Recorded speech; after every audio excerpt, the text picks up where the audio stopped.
Bonjour à tous, aujourd'hui c'est la présentation de la nouvelle dans la famille, la Fantic 125 XEF Performance. C'est dur à dire, mais bon, elle est là en face de vous et on vous la présente tout de suite.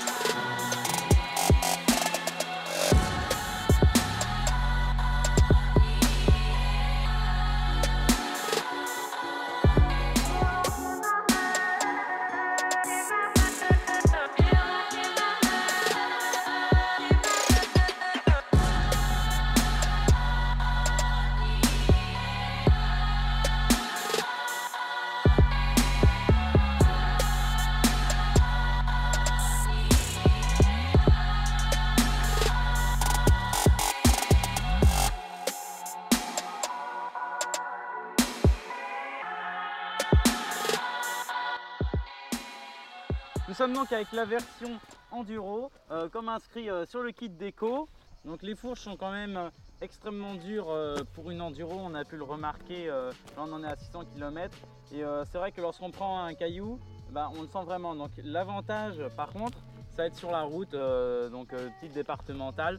On sent vraiment qu'elles sont dures et pour prendre les virages c'est extrêmement agréable.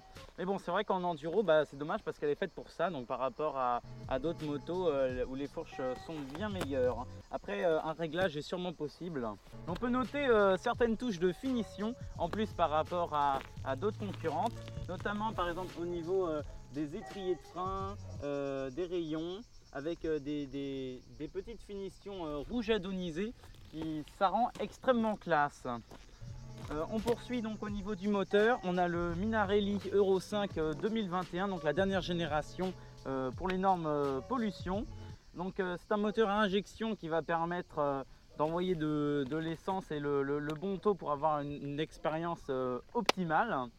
Et ce qu'on peut regretter notamment, ça va être surtout le nombre d'électroniques apparentes, c'est-à-dire en cas de chute, par exemple ici on va avoir le ventilo, donc il suffit qu'il y ait un caillou ici qui rentre, ça dégomme et la moto on ne sait pas comment elle va réagir à ça. Et aussi au niveau de l'eau, parce que si on va dans une rivière, on passe la rivière, et clairement là on voit les câbles à nu et ça fait un petit peu peur quoi. Donc on va éviter les rendez-vous chez le garagiste parce que la moto est inondée. Au niveau de l'échappement, alors là, c'est magnifique. On a une collaboration avec Arrow, ce qui va faire que c'est un son grave et qui, dès qu'il monte dans les hauts régimes, c'est extrêmement agréable. Ça donne envie d'appuyer sur les gaz.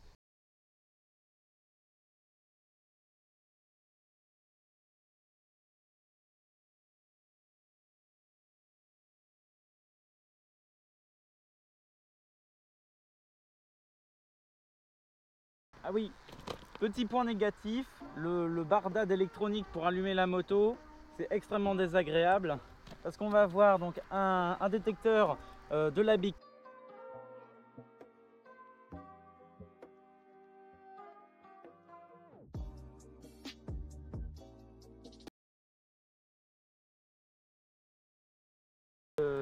Des interrupteurs pour allumer, va falloir que le truc il soit enlevé, le bouton rouge, puis ensuite appuyer là-dessus plus l'embrayage. Mais en gros c'est un enfer et c'est très chiant aussi à vérifier avec la clé de contact. Et toute cette merde, en fait lorsqu'on est en enduro on veut prendre du plaisir et ça c'est vraiment chiant quoi. On va poursuivre avec toujours les petites notes de finition. Comme vous avez pu l'apercevoir, on va avoir le logo Fantic gravé sur la selle, ça fait vraiment classe, avec des petits marquages et aussi une corde pour tirer, pour pouvoir la tirer. Et, bien qu'elle soit extrêmement lourde et que j'arrive pas trop à l'utiliser au quotidien, et elle est là. Mais par contre en utilisation route, lorsqu'on est assis sur la moto pour les longs trajets, dès qu'on se recule on peut vraiment sentir la corde et ça fait mal aux fesses quoi. Et la selle est très dure, donc sur les longs trajets faut s'attendre au pire quoi. Alors je vais vous montrer la trappe à essence, c'est extrêmement simple et c'est vraiment sympa. Alors en fait on a juste à ouvrir, à tourner la clé et ça y est on a accès au réservoir.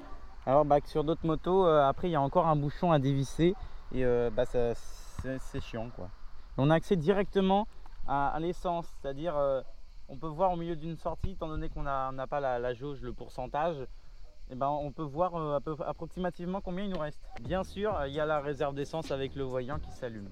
Au niveau de la position de conduite, avec le guidon, c'est très agréable parce qu'il est bien large et assez haut. Au niveau de la consommation du moteur, on est selon le constructeur à 1,8 litre au 100. Bon, clairement, on n'est pas sur ces performances-là, peut-être sur route et encore. Et donc en enduro, allez, je pense qu'il faut bien doubler la consommation. À propos du moteur, on va avoir un 0 à 50 abattu en 3 secondes. Et donc c'est relativement bien pour cette catégorie là. Et par contre, dès qu'on monte après à peu près 70-80, on va avoir une reprise bien plus faible et ce sera plus de la longe. Donc en 5e, 6e. Et on va vous faire une vidéo vitesse max sur autoroute de la moto. On va continuer avec toujours ces petites touches de rouge adonisé, c'est brûlant et par contre c'est extrêmement agréable à l'œil. Et donc c'est vrai que dans la version super mode, ça rend extrêmement bien parce que bon, ça tombe pas, ça se salit pas. Alors ce qui est génial aussi, c'est qu'on a des pneus Michelin de série sur la moto et qui sont top. C'est-à-dire ils ont de super bons grips et ils tiennent très bien la route. Là on est à 600 bornes et les traces d'usure sont pas très présentes. Donc ça c'est un très bon point positif avec le pneu de série. Donc ça évite 160 balles pour changer la paire. Au niveau des clignotants, donc on va avoir de l'halogène et point positif, ça va être transparent. Donc, par exemple sur d'autres motos c'est orangé et donc là c'est extrêmement bien visible. Et le point négatif, on est toujours sur de l'halogène en 2021 pour les feux de route. Alors que par exemple sur la bêta, sur la dernière bêta 125, on va avoir des LED. Au niveau du freinage, il est excellent, jusque là rien à dire.